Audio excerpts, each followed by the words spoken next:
You're this perp back with another video, and wow, Nick Cannon has gotten fired by Viacom because of an interview he had with Professor Griff.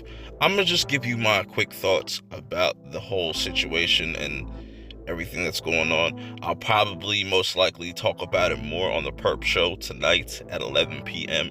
Eastern Standard Time.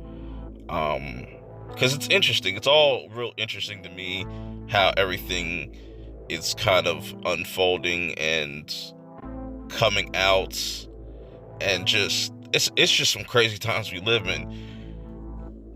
Also, I saw some interesting things on social media before making this video, like the whole Boston Celtics Twitter posting this clip of what if a basketball was a watermelon, and they're like cutting it open and it's like a watermelon, which is really honestly. But I'm not here to talk about that. I'm here to talk about Nick Cannon and people now claiming he's a anti-white, anti-Jewish person now because of what has been going around on the internet. There was this clip that went out. It's like about two minutes and 30 seconds. I actually watched the whole entire video, which I really highly suggest y'all go do. I know a lot of people don't like to do that. That's a lot of people, majority people on YouTube. They don't like to watch the full entire video. They like to just, skim through the video or pick and choose what they like to hear. And if they don't like to hear it, they just flip it to whatever narrative that they want. That does happen, and you cannot deny that. But this whole situation with Nick Cannon, though, is really interesting. And I just found this out, that this interview is literally like a year old, which it's also kind of suspect why this clip was going around. And we're in this kind of cancel culture bullshit type of era right now that seems to be happening left and right with people. They're trying to get Nick Cannon out of here, but why my whole thing is just, why didn't they fire him then over the whole anti-Jewish comments or whatnot? And that's the thing, when I was talking about people don't really watch the whole entire video because you didn't see what he was talking about before that clip started and what happened, what he was talking about afterwards. Now, granted, I still have like at least 10 or 15 minutes still to finish of it. I just really wanted to make this video for y'all to give you my quick take on this whole situation. And I'm all for backing, Nick Cannon and what he has said. And if anybody has an issue with that and they feel like, that's wrong or whatever, feel free to unsubscribe and, and ignore me completely. You will not be hurting my feelings at all. But you can obviously do this research. It obviously doesn't take that long to figure all this stuff out or to find all this stuff.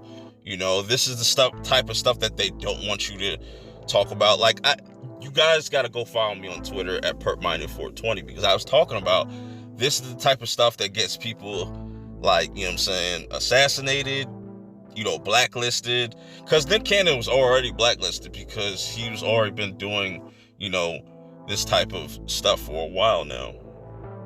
And I respect him because, a lot of people don't know the truth, and that's cool. I'm not like I said, I'm not going to go too deep into it. It's purely about this whole situation.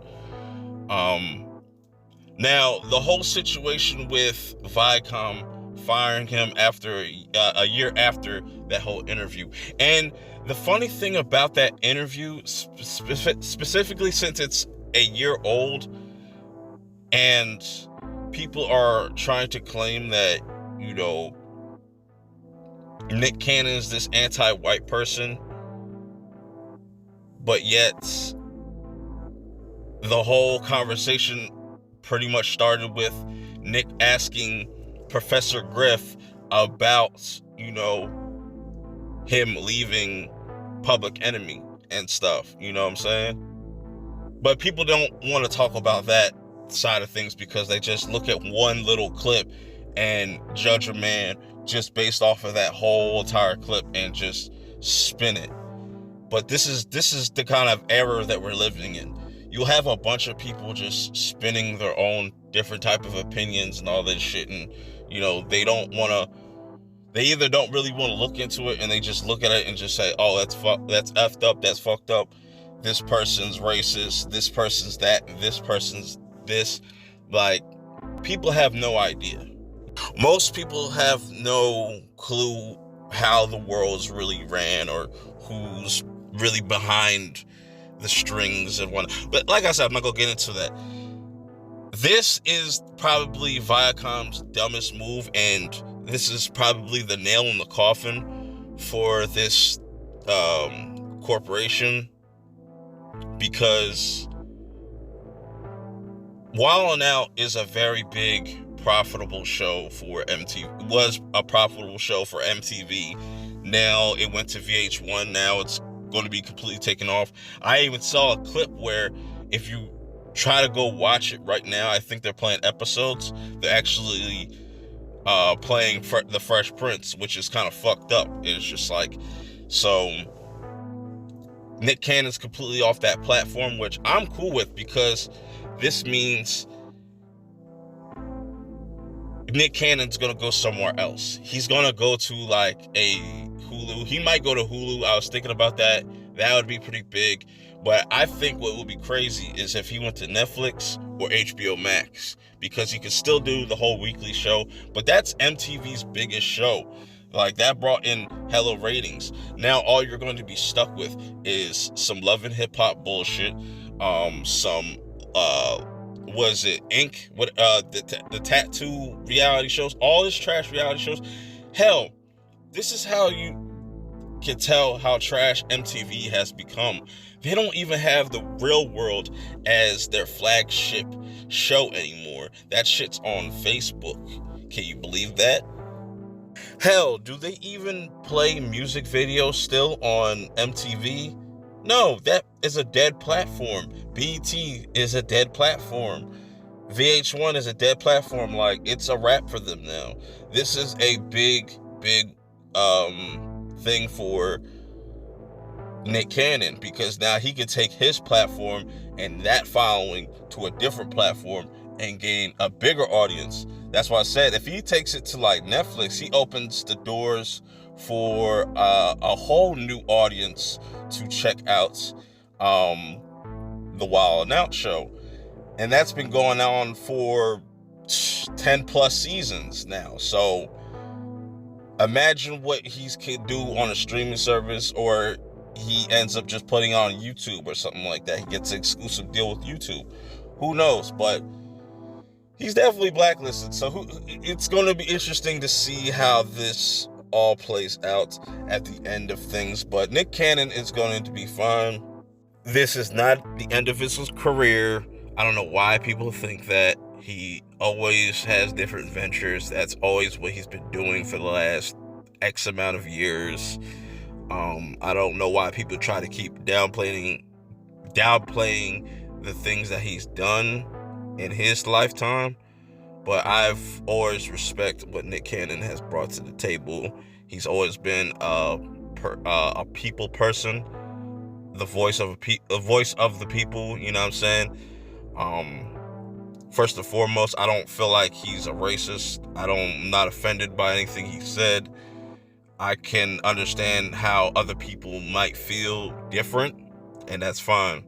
But I recommend you checking out the full entire interview. Let me know how you guys feel about this in the comments below. If you've checked out the full entire interview, let me know how you feel about this in the comments below. But until next time, I'm out. It's crazy as fuck because people, they want you to be you. They want me to be myself, right? It's like, I have like a weird place in life where I think I'm